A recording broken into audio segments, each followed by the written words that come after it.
xol bu set lañu ànd ak ñëpp kaw seeni waali ku fa am problème yéeg sax man Mbaye Sy Ndiaye man maa la yéegal. waaw tey nag moom dama defoon vidéo bi pour génn pour rek am lu ma leeral tuuti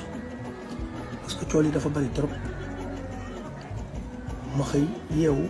gis ñu may envoyé fu ne ay di dagg di ma envoyé ak samay nit di ma woo di ma laaj te ñun ba ñu duggee ci aar ba tey kenn mësuñoo dégg ci ay détails loolu nag ci ñun ñu yaree la waaye nag Pikine lañu dëkk juddoo fi yaroo fi màgge fi bokk ci famille bu baax ñu yar nu fi ñu war a yaree yar ñu ci it doomi góor ci naka lay war a dundee mais nag trop c'est trop parce que tamit man duma nangu kenn kuy setal sa der man di ma tilimal ma commencé ci li may commencé mooy li ñëpp dagg di ma ko envoyé muy sama diggante ak Ndiolé Tall Ndiolé Tall sama sœur la amuñu benn problème pour confirmer leen man maa tax Ndiolé Tall ñëw Ramadane te moom xam na loolu bu baax musuñu sekk werante musuñu amit benn problème ci sunu àdduna te ku dul Ndiolé Tall sax duñu am ak moom benn problème ci sunu àdduna rawatina showbiz bi ñuy def musique bi ñuy def waaye ñun musique bi ñuy def ñun dunduñu ci showbiz man du ma faux type lépp loo xamante ni rek naqari na ma dama koy wax lu ma neexit ku ma xool xam ni kii am na lu ko neex mais du ma def li gars yi di def am lu leen naqari di wane ni dañoo kontaan déedéet man Ndiolé aw ma ak moom benn problème te du ma am ak moom benn problème koo daan fekk ci buntu di simi say badge di ko jox pour mu dugg ak ngeen di déggante nga ni ko defal nii jox ko planning ni ko ñëwal nii defal nii heure sàngam ngay ñëw yaakaar naa ni doo ko siis ñun xamuñu fan la soxor di nekk ci doomu aadama te li ñu yàlla suñu borom defal ci aar bi ñu juddoog léegi macha allah bu ñu soxoree yàlla suñu borom daf ñu sax war a tër rey ñu amuñu benn problème ak qui que ce soit ci aar ku mu mën a doon nag xol bu set lañu ànd ak ñëpp kaw seeni waali ku fa am problème yéeg sax man Mbaye Sy Ndiaye man maa la yéegal dinaa def la tout ba yéegal la rawatina Ndiolé Tall mais li indi lii nag mooy moom Ndiolé dafa def erreur bu rëy parce que erreur bi mu def mooy bu lii amee moom waroon na génn moom mu génn mu leeral mu xamal nit ñi mais du ma nangu man nit ki toog sa kër ñuy takkal nit ki étiquette nga toog fële mu mel ni man maay fautif bi Ndiolé bi mu ñëwee ci soirée bi début concert bi muy gaare maa ngi koy gis mu ñëw indi otom gaare oto bu weex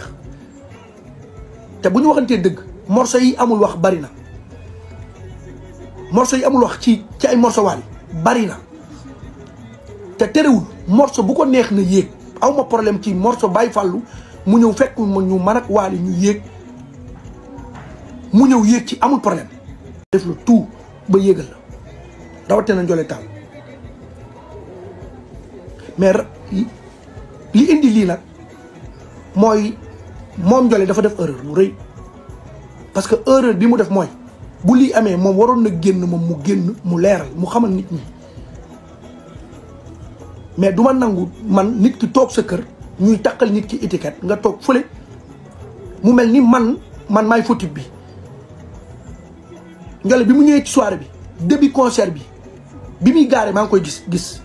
mu ñëw indi otom gaare oto bu weex te bu ñu waxantee dëgg morceau yi amul wax bari na morceau yi amul wax ci ay morceau waali bari na te terewul morceau bu ko neex na yéeg aw ma problème ci morceau Baye Fallou mu ñëw fekk ma ñu man ak waali ñu yéeg mu ñëw yéeg ci amul problème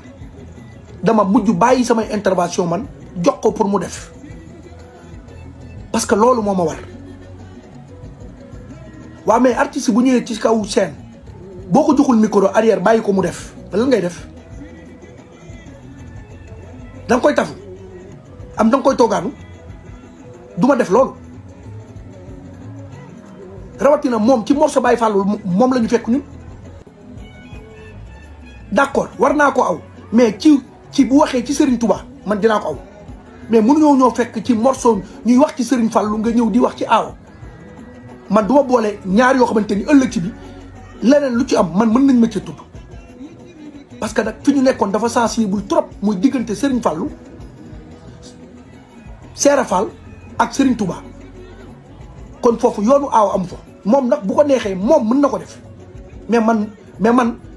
du ma nekk ci morceau boo xamante ni ci morceau Serigne Fallou nga ma fekk may wax ci aaw du ma ko def bii mooy nag ñaari yoon ay nit di ma woo naan ma loo jotee Ndiolé en personne amuñu benn problème te moom waroon na génn moom leeral que ni man maay ñëw ci ay parti mbay si yoo xamante ni moom ak Wally ñoo ko bokk man ma ñëw yéeg ci te mu am yeneen morceau yoo xamante ni kenn waxu ci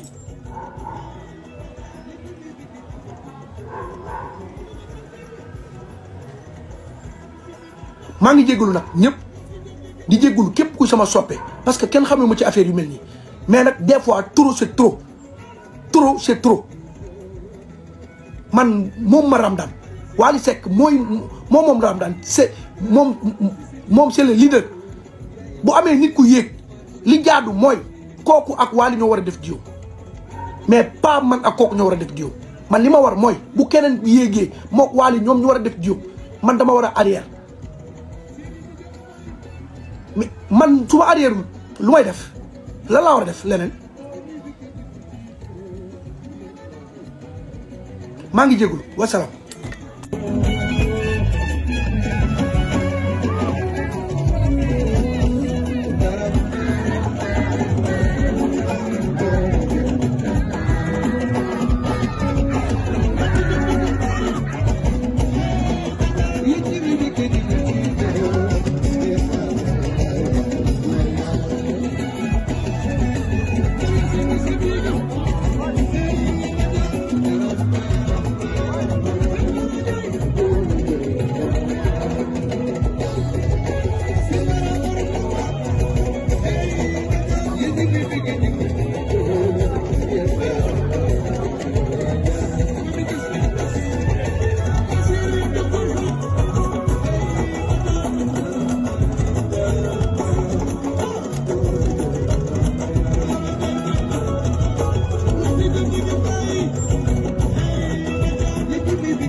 Thank you.